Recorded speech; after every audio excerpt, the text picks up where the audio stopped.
ચાલો આજે એક એવા સવાલનો જવાબ શોધવા નીકળીએ જે સદીઓથી પૂછાતો આવ્યો છે કે ભાઈ ઈશ્વરનું રાજ્ય આખરે છે ક્યાં અને એને બનાવવામાં પવિત્ર આત્માનો શું રોલ છે.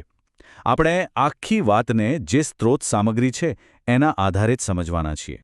તો સવાલ એ છે કે ઈશ્વરનું રાજ્ય ક્યાં છે? શું એ આકાશમાં ક્યાંક છે કે પછી આપણી કલ્પના કરતાં પણ ક્યાંક વધારે નજીક? ચાલો આ રહસ્યને ઉકેલવા માટે થોડા ઊંડા ઉતરીએ. અને જવાબ આપણને અહીં મળે છે. જુઓ, ઈશ્વરનું રાજ્ય કોઈ ભૌગોલિક સ્થાન નથી, કોઈ શહેર નથી, પણ એ તો તમારી અંદર છે. વિચાર કરો, આ એક વાક્ય આખી વાતને કેવી રીતે પલટી નાખે છે, નહીં? તો આપણી આ સમજણની સફરમાં 5 મુખ્ય મુદ્દાઓ છે.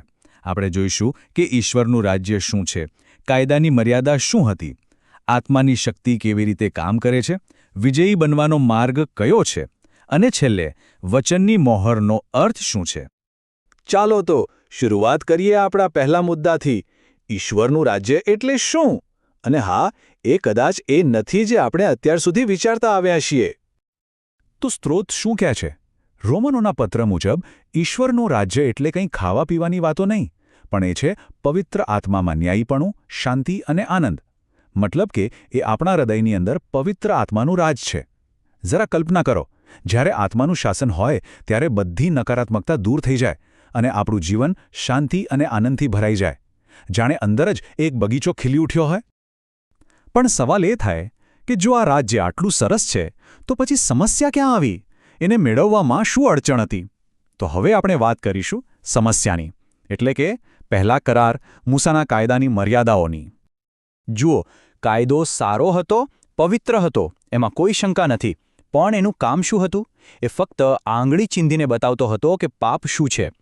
એ જાણે એક નકશા જેવો હતો જે મંઝિલ તો બતાવે પણ ત્યાં પહોંચવા માટેની ગાડી ના આપે. એ કહેતો હતો કે આમ ન કરશો, પણ એ ન કરવાની શક્તિ એની પાસે નહોતી.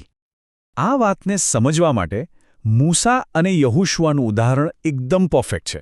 મૂસા, જે કાયદાનું પ્રતીક હતા, એ લોકોને વચનના દેશ સુધી લઈ તો આવ્યા પણ અંદર પ્રવેશ ન કરાવી શક્યા. અને પછી આવ્યા યહોશુઆ, જે પવિત્ર આત્માનું પ્રતીક છે, અને એમણે એ જ લોકોને દેશની અંદર પહોંચાડ્યા. આનાથી સ્પષ્ટ થાય છે કે જે કામ કાયદાથી ન થયું એ આત્માની શક્તિથી થયું. તો સમસ્યા હતી જૂનો કરાર. તો પછી ઉકેલ શું? ઉકેલ છે નવો કરાર. અને આ નવા કરારનું કેન્દ્રબિંદુ છે પવિત્ર આત્માની શક્તિ. ચાલો આ બંને કરાર વચ્ચેનો તફાવત જોઈએ. જૂનો કરાર, જે પથ્થરની પાટીઓ પર લખાયેલો હતો, એ આપણને પાલન કરવાની શક્તિ નહોતો આપતો. જ્યારે નવો કરાર, જે મસીહાના લોહી પર સ્થપાયો છે, એ સીધો આપણા હૃદય પર લખાયેલો છે.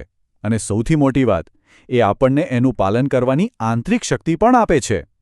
એટલે જ એકને મૃત્યુનો નિયમ અને બીજાને જીવનનો નિયમ કહેવામાં આવે છે. પણ અહીં એક વાત ખાસ સમજવા જેવી છે.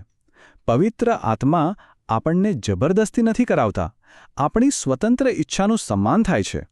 શક્તિ તો આપવામાં આવે છે, પણ એ શક્તિનો ઉપયોગ કરીને દેહની ઈચ્છાઓ પર કાબૂ મેળવવાનો નિર્ણય એ આપણે પોતે લેવાનો હોય છે. આત્મા રસ્તો બતાવે છે, પણ ચાલવું તો આપણે જ પડે. તો જે લોકો આત્માની શક્તિથી જીવે છે, એમના માટે શું? સ્ત્રોત એમને વિજયી કહે છે. ચાલો જોઈએ કે આ વિજયી બનવાનો માર્ગ કયો છે અને એમના માટે કેવા અદ્ભુત વચનો રાખવામાં આવ્યા છે. અને આ વચનો જુઓ, આ કંઈ નાની સૂની વાત નથી. જીવનના વૃક્ષમાંથી ખાવા મળશે, બીજા મૃત્યુથી બચાવ થશે, રાષ્ટ્રો પર શાસન કરવાનો અધિકાર અને ખ્રિસ્ત સાથે સિંહાસન પર બેસવાનો મોકો. આ બધા પ્રકટીકરણના પુસ્તકમાંથી લીધેલા ગહન વચનો છે, જે એ લોકો માટે છે જેઓ આત્માની શક્તિથી વીજળી બને છે. આ બધા વચનોમાં નવું નામ મળવાનો વિચાર ખૂબ જ ખાસ છે. આ શું છે? આ કોઈ સામાન્ય નામ નથી. આ એક એવું નામ છે જે મોટી કસોટીઓમાંથી પાર ઉતર્યા પછી મળે છે. એક એવું નામ જે ફક્ત ઈશ્વર અને એ વ્યક્તિ જ જાણે છે. એ દુઃખ અને કૃપાની ભઠ્ઠીમાં ઘડાયેલી એક નવી ઓળખ છે. દાખલા તરીકે અબ્રાહમનો વિચાર કરો. એમને નામ મળ્યું ઘણા લોકોના પિતા. પણ ક્યારે?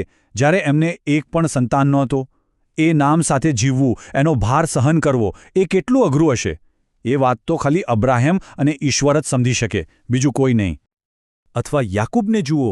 ઇઝરાયેલ નામ મેળવવા માટે એમણે આખી રાત કુસ્તી કરી હતી. એ સંઘર્ષની પીડા, એ લાચારી, એ તો ફક્ત એ જ જાણતા હતા.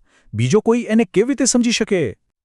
અને છેલ્લું અને સૌથી મોટું ઉદાહરણ ઈસુનું. વધસ્તંભ પરના બલિદાન પછી એમને એવું નામ મળ્યું જે સર્વનામોથી શ્રેષ્ઠ છે. શું આપણે એ બલિદાનની ઊંડાઈને ક્યારે પૂરી રીતે સમજી શકીશું?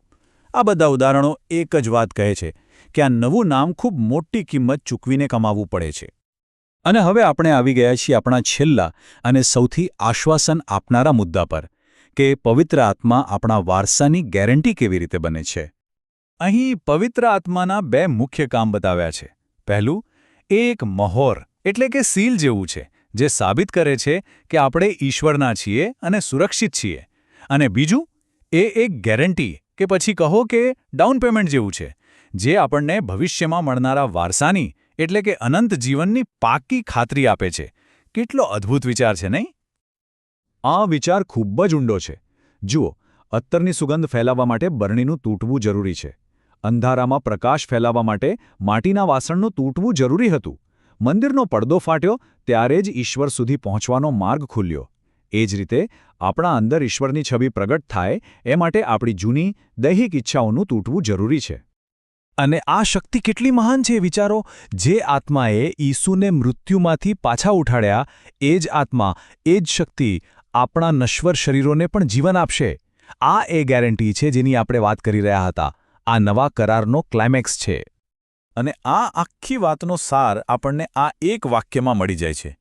કેમ કે ખ્રિસ્ત ઈસુમાં જીવનના આત્માના નિયમે તમને પાપ અને મરણના નિયમથી મુક્ત કર્યા છે. જૂના નિયમની મજબૂરીમાંથી આઝાદી અને જીવનના નવા નિયમમાં પ્રવેશ. બસ આ જ છે આખી વાત.